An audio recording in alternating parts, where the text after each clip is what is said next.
Hello friends, standard ninth में English medium और Gujarati medium में आज हम पोएम नंबर 20 धरती की शान के बारे में देखेंगे।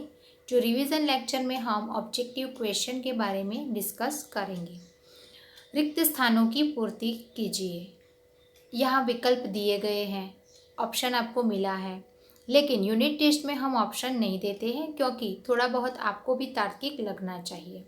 अगर दो ऑप्शन दिए गए हैं तो आप इजीली दो में से एक आंसर लिख देंगे। जिसने रीड नहीं किया है वो तो ऐसे ही लिख लेंगे, और रीडिंग किया है उसके लिए इजी हो जाएगा। लेकिन हम ये सिर्फ इंटरनल एग्जाम होगी या फाइनल उसमें ही देंगे। यहाँ भले ही दिया गया है आपको समझने के लिए। तो यहाँ रिक्त स्थानों की पूर्ति धरती की शान में देखेंगे। फर्स्ट, मनुष्य मिट्टी से ब्लैंक निकाल सकता है। सोना, जो सोने की खान होती है उसमें तो सोना निकल सकता है, लेकिन यहाँ अमृत निकाल सकता है, ये आंसर आएगा। सेकंड, मनुष्य की छाती में ब्लैंक बैठा है। कामदेव नहीं, महाकाल, क्योंकि पोएम में ये बताया गया है कि मनुष्य की छाती में महाकाल बैठा है। तीसरा, मनुष्य का धैर्य ब्लैंक के समान है। तो किसके समान है? धरती के समान है। फोर्थ, मनुष्य को ब्लैंक का वरदान मिला है। तो मनुष्य को किसका वरदान मिला है? अमृत का वरदान मिला है, वर मिला है। फिफ्थ, कवि की दृष्टि में ब्लैंक सर्वाधिक महान है। तो कवि की दृष्टि में मनुष्य ही महान है, क्योंकि सर्वश्रेष्ठ प्राणी अगर देखा जाए तो मनुष्य है और मनुष्य ही सर्वाधिक महान है। ऐसा धरती की शान में पोएम के अंदर कवि में बताया गया है। सर्वश्रेष्ठ मनुष्य ही है। सही गलत विधान। पर्वत और नदियाँ मनुष्य के वश में हैं। तो ये सही है।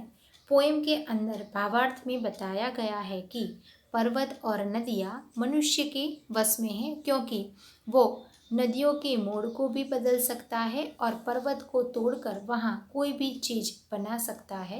ये सिर्फ मनुष्य ही कर सकता है। तो फर्स्ट है वो सही है। सेकंड, मनुष्य धरती और आकाश को एक कर सकता है। ये भी सही है। धरती और आकाश करने की कल्पना एक नहीं है, लेकिन धरती और आकाश में से जो चीज़ें हैं वो करने का काम सिर्फ मनुष्य का ही है, जो विधान सही है। तीसरा, मनुष्य की वाणी में युग की पुकार है। ये भी पोएम के अंदर भावार्थ में आपको पढ़ने से मिलेगा कि मनुष्य की वाणी में युग की पुकार, युग का आह्वान किया हुआ है। तो तीसरा विधान भी सही है। फोर्थ, मनुष्य आकाश से ऊंचा नहीं उड़ सकता। ये विधान गलत है, क्योंकि मनुष्य आकाश से भी ऊंचा उड़ सकता है।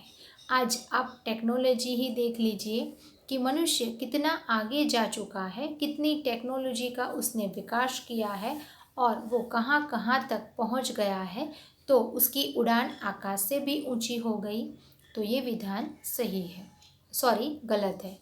सही कब होता? नहीं शब्द का उल्लेख नहीं किया गया होता, तो क्योंकि वो मनुष्य आकाश से भी ऊंचा उड़ सकता है, ऐसा पोएम के अंदर दर्शाया गया है।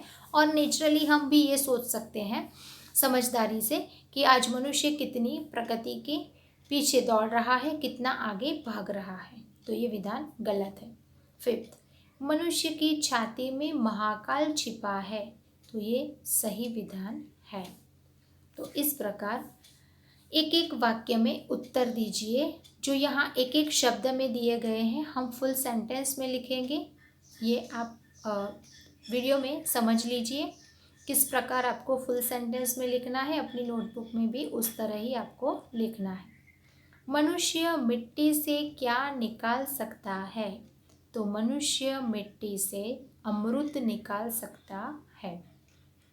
सेकंड, मनुष्य की छाती में कौन बैठा है?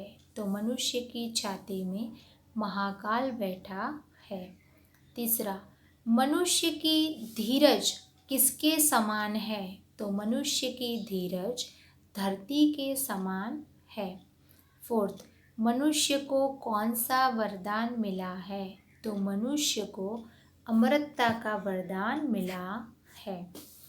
MCQ, जो विकल्प आपको 4 ऑप्शन मिलेंगे उसमें से एक ऑप्शन आपको सही ढूंढकर लिखना है, लेकिन यहाँ जब आप नोटबुक में लिखते हैं जो आपको चारों ऑप्शन लिखना है और सही उत्तर पर आपको टिक कर देनी है या तो फिर हाईलाइट कर देना है। फर्स्ट, तू जो चाहे पर्वत पहाड़ों co dot dot dot A मोड़ दे, बी फोड़ दे, सी तोड़ दे कि डी जोड़ दे। तो पर्वत पहाड़ों को फोड़ दे, बी ऑप्शन आंसर आएगा। सेकंड, पृथ्वी के लाल तेरा हिमगिरी सा भाल, हिमगिरी सा भाल आएगा। ऑप्शन है ए हाल, बी भाल, सी काल और डी मिशाल। भाल माने की कपाल, जो हमारी ये रेखाएं हैं ये उपले का हिस्सा है सिर का, उसको भाल कहेंगे। यानी कि पृथ्वी के लाल यानी कि सबसे सुंदर शोभा हमारे मुख पर से ही प्राप्त होती है, पहचानी जाती है। उसी प्रकार पृथ्वी पर सबसे ऊपर जो हिमगिरी है वो भाल के समान है, हमारे कपाल के समान है। यहाँ पोएम की पंक्तियों को लिया गया है, यानी कि आपको पोएम को अच्छी तरह से रीड करोगे तो आंसर अच्छी तरह से आप लिख सकोगे। तीसरा, ब्लैंक को तू जान जरा शक्ति पहचान, ए निज, बी स्वयं, सी खुद और डी स्व। तो यहाँ आंसर आएगा निज। निज यानी अपने आप को, खुद को तू पहचान, निज अपने आप, निज का मतलब है खुद। तो निज को यानी कि अपनी शक्ति को तू जान पहचान, ये बताया गया है। फोर्थ, तू जो अगर हिम्मत से ब्लैंक ले, हिम्मत से ए ठान ले, बी जान ले, सी काम ले कि डी पहचान ले। तो तू जो चाहे अगर हिम्मत से काम ले। फिफ्थ, मनुष्य की आत्मा में किसका वास है? तो मनुष्य की आत्मा में भगवान का वास है। ए भगवान का, बी शैतान का, सी हनुमान का कि डी विज्ञान का। जिसने नहीं पढ़ा है वो भगवान के सिवा और लिखेंगे। तो यहाँ हमारी आत्मा है वो क्या है? हमारा ईश्वर ही है, जो आत्मा अंत में भगवान के पास, परमात्मा के पास विलीन हो जाती है। तो इस प्रकार हमने यहाँ ऑब्जेक्टिव क्वेश्चन में फिलिंग द ब्लैंक, सही गलत विधान, एक एक वाक्य में प्रश्न के उत्तर और विकल्प देखे, जो आपको अच्छी तरह से वीडियो में समझ में आ गया होगा और आप अपनी नोटबुक में लिख लीजिए। Okay, thank you.